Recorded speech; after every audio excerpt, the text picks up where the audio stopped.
Hablemos de la toxocariasis. La toxocariasis es una importante enfermedad parasitaria producida por formas larvarias de las especies de nematodos del género Toxocara, cuya fuente de infección son el perro y el gato, Toxocara canis y Toxocara catis respectivamente, por lo que estamos hablando de una zoonosis. Toxocara canis es un ascárido que en estado adulto tiene como hábitat definitiva el intestino delgado del perro doméstico y de varios cánidos silvestres, en tanto que el de Toxocara catis es el intestino delgado del gato. El humano ingiere de forma accidental los huevos larvados de estos parásitos que se encuentran en agua y alimentos contaminados. El pH ácido del estómago más el pH alcalino del duodeno y un ambiente anaerobio produce activación de las larvas que eclosionan en el intestino delgado, donde atraviesan el epitelio y los vasos sanguíneos, llegan al hígado por vía porta, luego a la vena cava inferior, siguen al corazón derecho, las arterias pulmonares, el pulmón, llegan al corazón izquierdo y finalmente hacia la circulación sistémica, con la posibilidad de alcanzar diferentes órganos viscerales y tejidos del cuerpo, principalmente hígado y pulmón, pudiendo migrar también al cerebro, ojo, riñón, vaso y tejido muscular, donde son atacados por una reacción celular del huésped de tipo granulomatosa. Se reconocen generalmente tres síndromes principales asociados a la infección de Toxocara: el síndrome de larvas migras visceral, el cual incluye patologías asociadas a los principales órganos que puede afectar el parásito, y la toxocariasis ocular o síndrome de larvas migras ocular, causada por la migración de la larva al polo posterior del ojo. Adicionalmente, se ha considerado la toxocariasis encubierta o inaparente como una tercera forma de ocurrencia de la infección en el humano, principalmente en los niños. Estos parásitos no pueden evolucionar hacia sus formas adultas en el humano, ya que este no es su hospedero definitivo, por lo que quedan restringidos a su forma larvaria de tal modo que pueden migrar durante meses e inclusive años, ocasionando reacciones inflamatorias locales o sistémicas según el órgano afectado. Se ha descrito que estas larvas pueden sobrevivir durante muchos años o incluso de por vida en el hospedero humano, causando hemorragias, necrosis, marcada reacción inflamatoria eosinofílica y la formación de granulomas.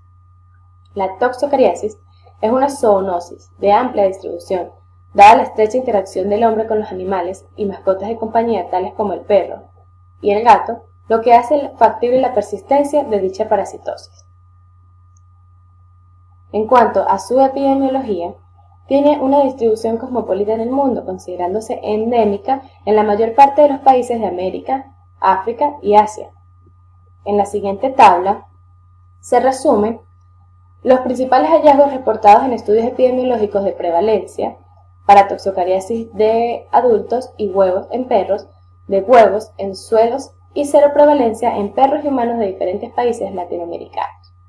La infección por Toxocara canis en perros tiene tasas de distribución mundial que varían entre 0 y 99%, con tasas de prevalencia en perros y en humanos en América Latina que varían entre 2.5 y 63%, en tanto que las tasas de cero prevalencia en América varían entre 1.8 y 66%.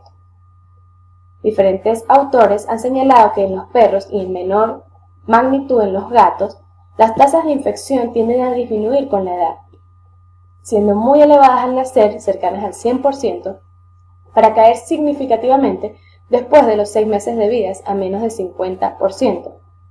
En nuestro país, la seroprevalencia va de 1.8 en la zona rural a 16% en los agricultores y 66% en los niños de 2 a 7 años en la ciudad de Caracas. El síndrome de larvas migras visceral fue descrito inicialmente en el sur de los Estados Unidos de América.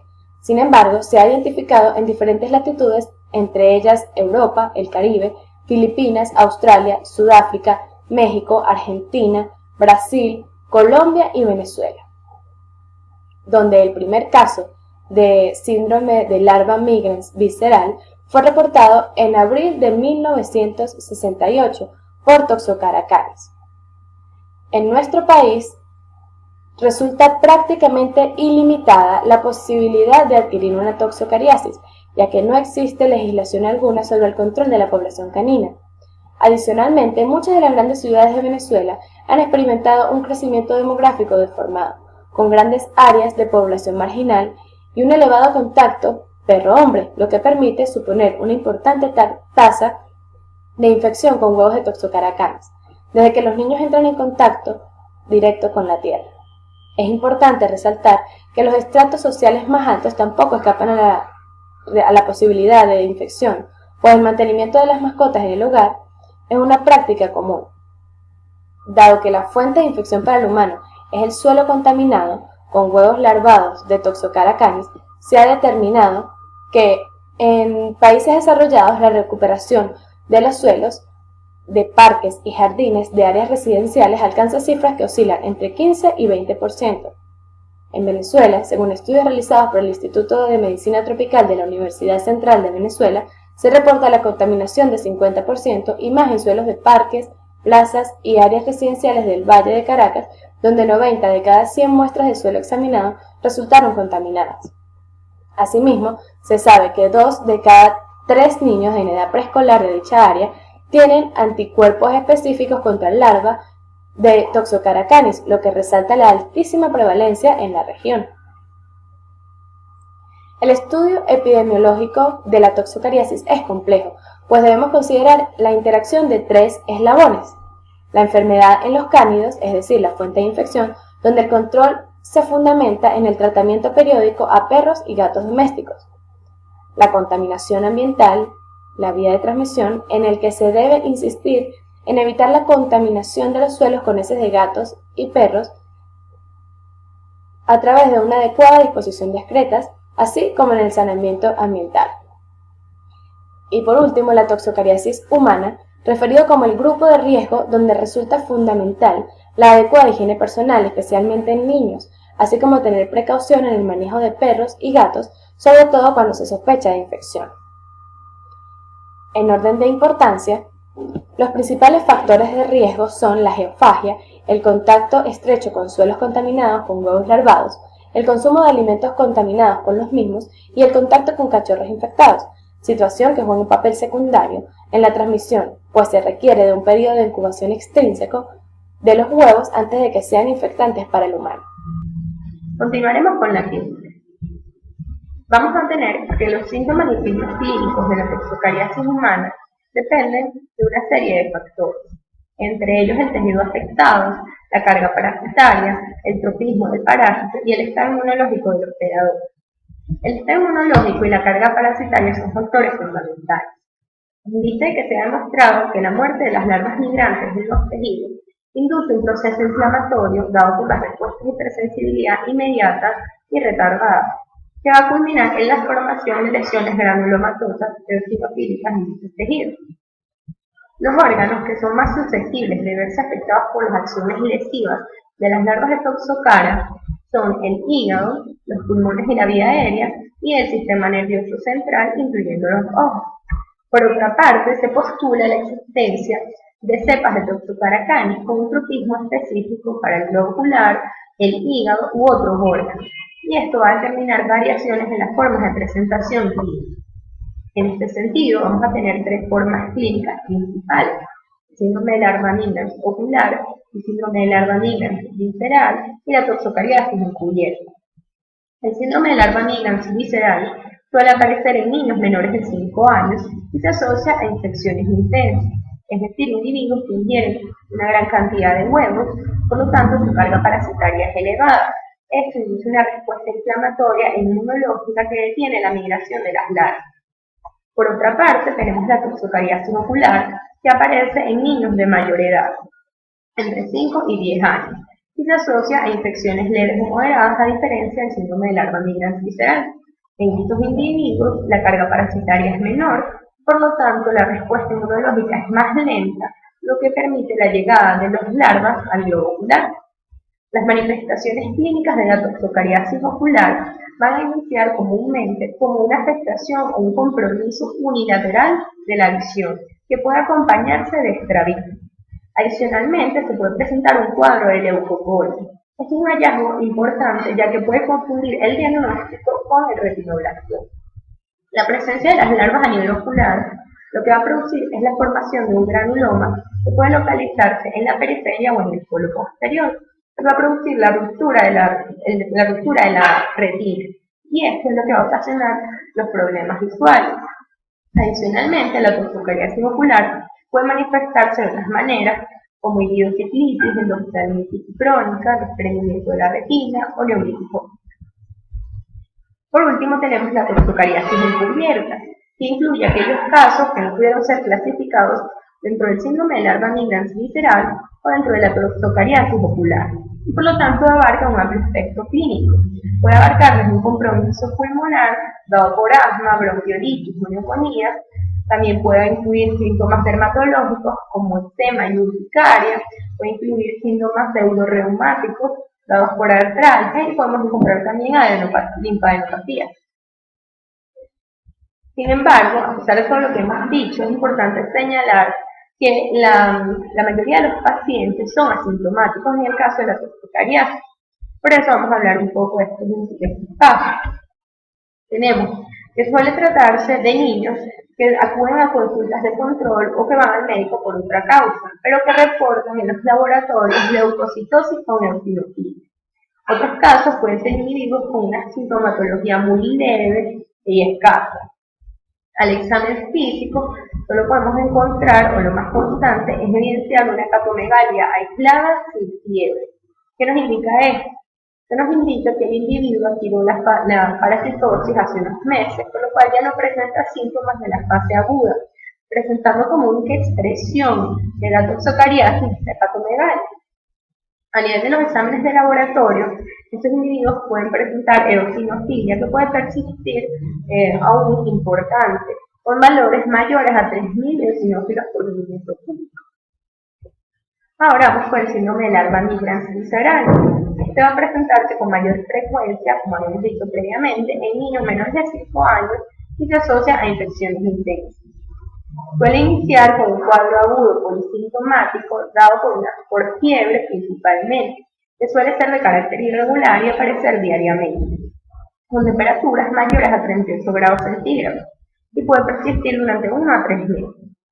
Vamos a tener que las larvas de toxocara pueden encontrarse en diversos órganos, como el hígado, los pulmones, el sistema renal, el corazón y el sistema nervioso central, y dependiendo justamente del órgano que se afecte, se evidencian unas manifestaciones características.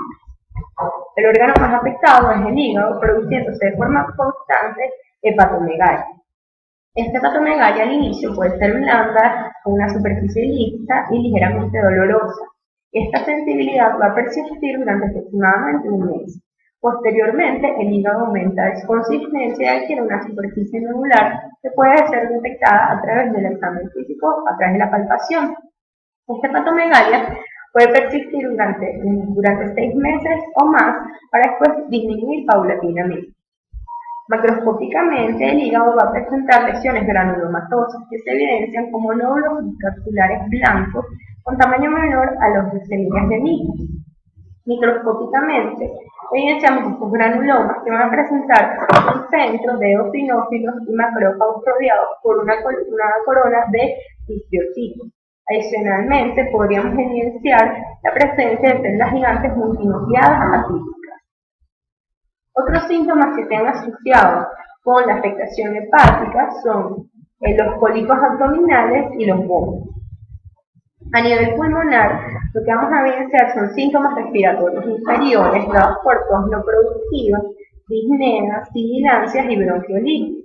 Estos síntomas son de duración variable desde semanas hasta varios meses, y pueden complicarse con afectación o infección bacteriana dada por neumonía o bronconeumonía.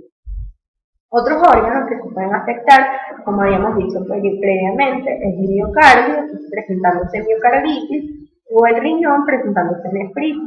A nivel del sistema nervioso central, la presencia de las larvas va a inducir la manifestación de convulsiones, síntomas neuropsiquiátricos y encefalopatía.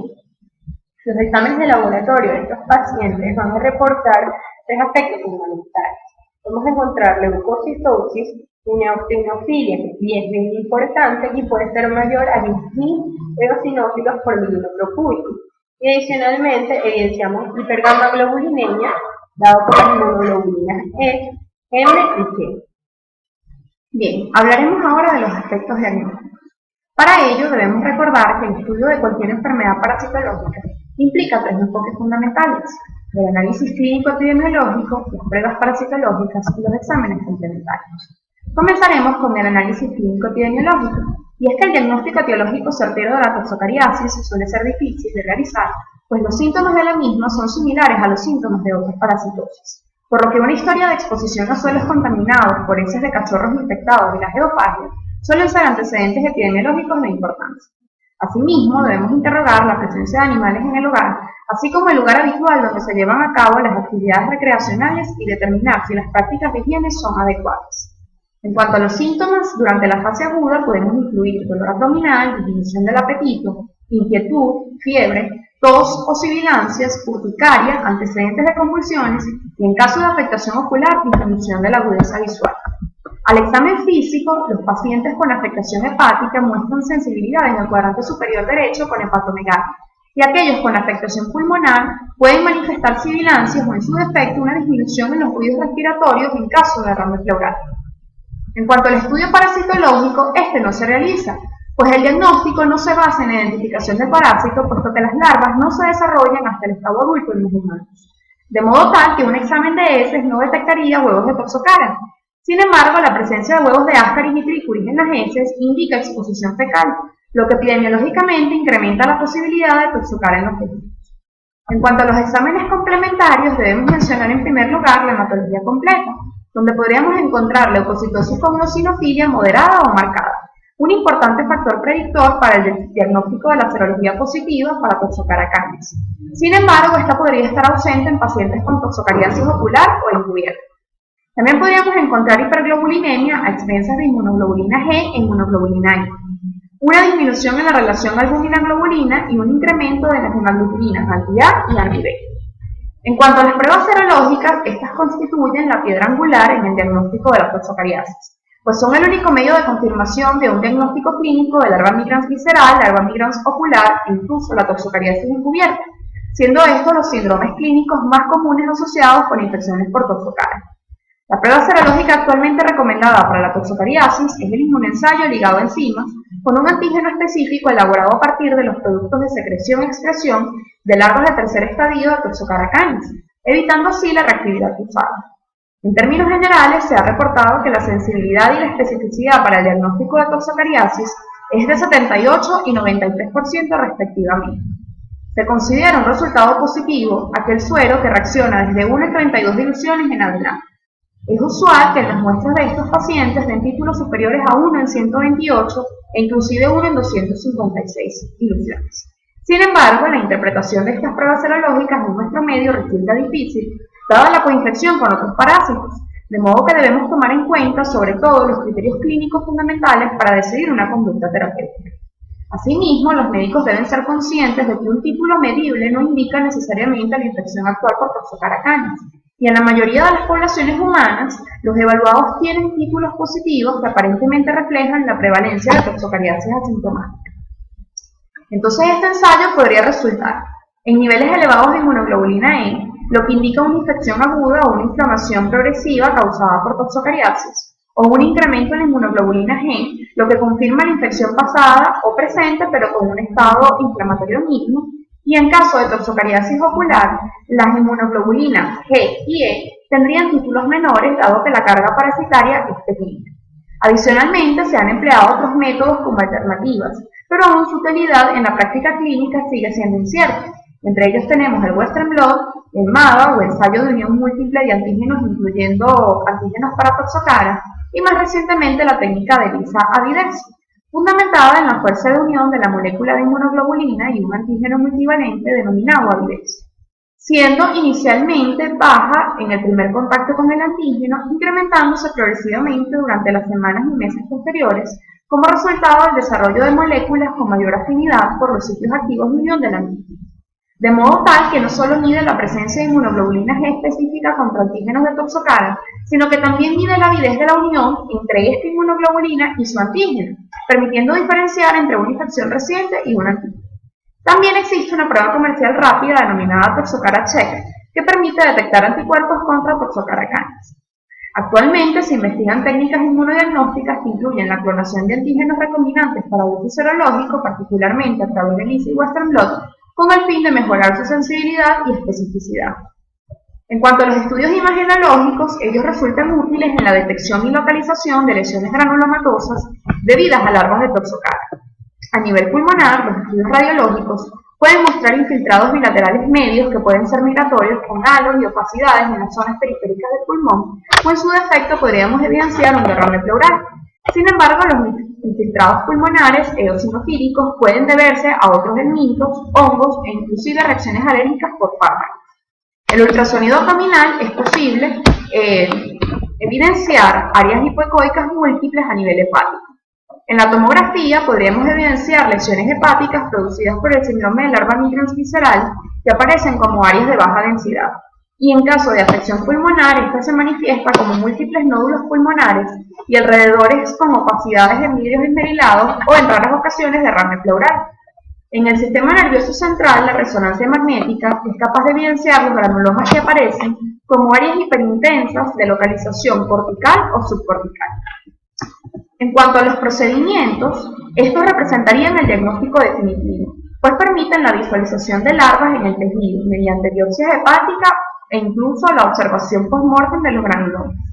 Las formas viscerales que suponen la presencia de formas larvarias en múltiples tejidos cursan con hepatomegalia, de modo tal que el hígado es el órgano indicado para intentar la búsqueda de larvas de Toxocara canis.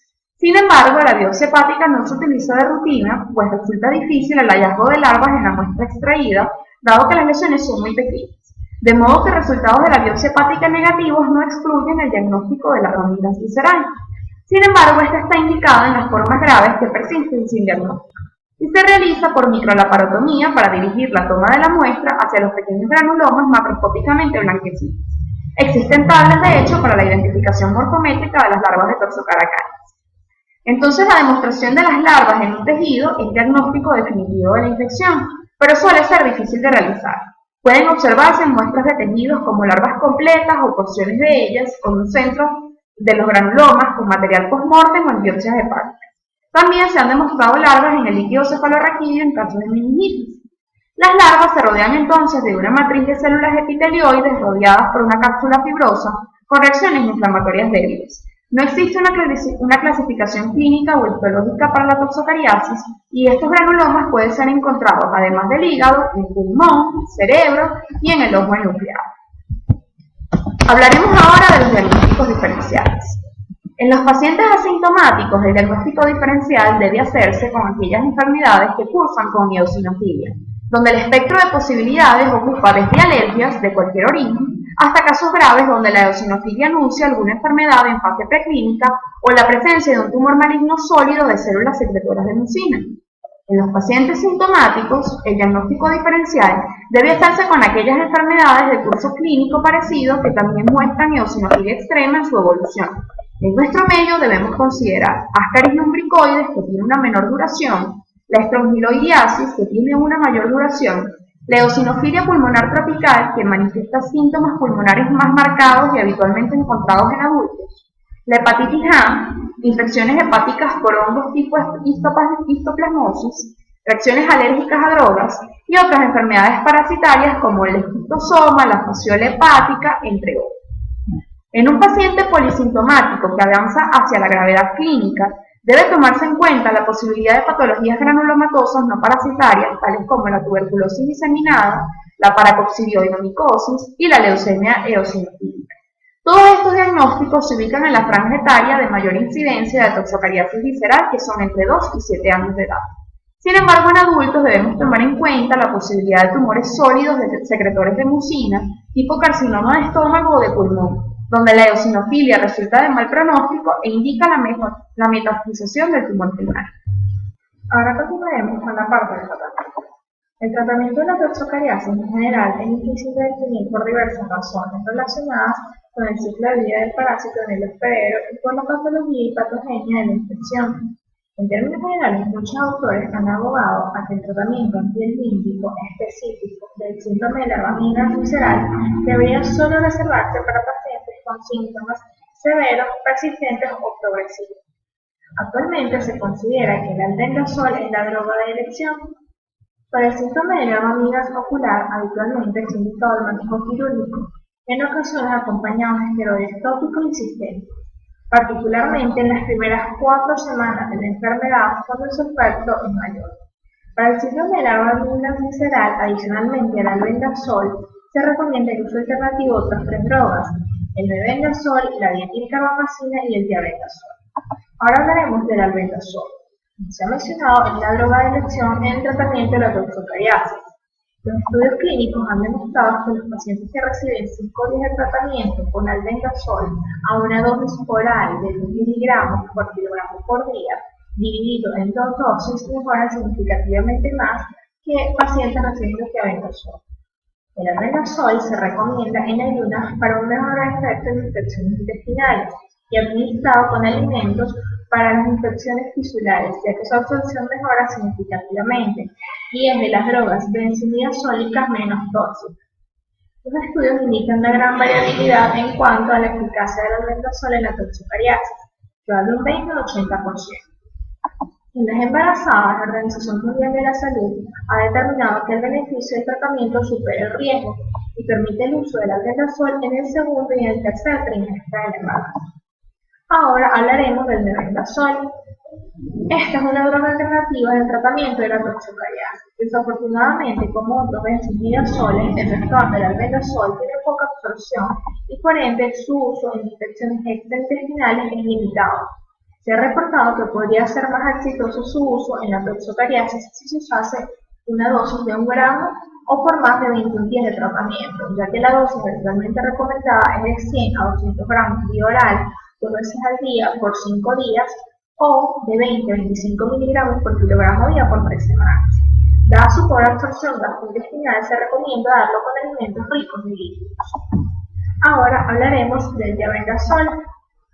Esta droga se administra por vía oral a una dosis de 500 miligramos por kilogramo, dividido en 3 dosis por 7 a 28 días, dependiendo de la tolerancia a la droga.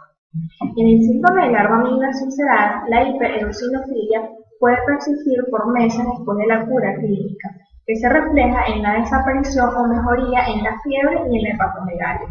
Una vez alcanzado este punto, rara vez se observan recaídas o infecciones secundarias. La dietilcarbamazina es otra droga también en uso en la toxocariasis y era considerada la droga de elección para la toxocariasis, pero ya ha sido reemplazada por drogas con mejores resultados como el albendazol. Esta droga se administra a una dosis de 3 miligramos por kilogramo, vía oral cada 8 horas por 21 días. En estudios aleatorios se ha encontrado, en comparación con el mebendazol, una mejoría hasta el 70% de los síntomas clínicos, pero se encontró que en un 28% de los casos puede haber efectos adversos que incluyen debilidad, mareo, náuseas, vómitos y dolor abdominal, siendo efectos dosis dependientes. Estas son las drogas utilizadas en humanos, más ahora las drogas utilizadas en animales. La más recomendada es el mebendazol, que se utiliza para perros infectados, aunque las larvas hipobióticas en las perras son resistentes a la acción de los antihelmínticos. El tratamiento puede matarlas cuando reanudan su emigración y antes de que pasen a los fetos, para lo cual se administra una dosis de 500 miligramos por kilogramo diarios entre el día 40 de la preñez y el día 14 del posparto. Ahora vamos a hablar de la prevención o profilaxis. Dada la convivencia de los perros con el ser humano, tanto de cachorros como de adultos, y de la alta prevalencia que puede encontrarse la infección de Toxocara canis en estos, se espera que las autoridades de salud ejerzan un verdadero control basado en un planteamiento integral del abordaje ante la situación, dirigido especialmente al control de perros, particularmente de cachorros y de perras preñadas, que deben recibir tratamiento regular con antihelmínticos, sobre todo cuando exista la posibilidad de contacto con seres humanos, especialmente con niños. Debe ejercerse un apropiado control del ingreso de perros a ciertos lugares, como por ejemplo parques públicos, ya que allí pueden dejar sus heces contaminadas, generando con el tiempo un factor de riesgo o exposición para los niños que frecuentan dichos lugares y pueden ingerir la tierra contaminada. La regulación de las autoridades municipales en cuanto a la disposición de las excretas de los perros también es de fundamental importancia. En muchos lugares no solo se exige que el dueño recoja las heces de la mascota, sino que proveen dispensadores especiales para recoger las heces de los perros. Finalmente, también es importante mencionar que dichos programas de control deberían incluir campañas educativas que alerten a la población acerca de los riesgos de esta zoonosis, así como de las medidas para prevenir. Esta fue toda nuestra exposición. Muchas gracias por su atención.